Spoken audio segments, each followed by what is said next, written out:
mayroon dito isang tropa, no? Tatanong siya sa akin na bakit daw nauubos yung coolant niya.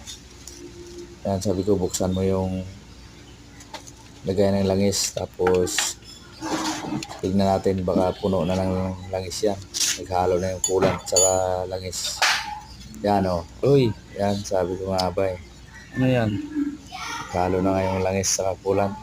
Kaya buksan natin yung water pump. Tignan natin yung oil seal, baka sira na yung oil seal, pati yung bearing, no? Yan lang naman ang dahilan yan para maghalo yung coolant doon sa langis. At check natin, tignan natin kung ano bang baka dito ba. Yan. Tanggalin natin tong water pump. Post mo. Yan. Post mo. Yan, clean mo. Plus yan. Yan na.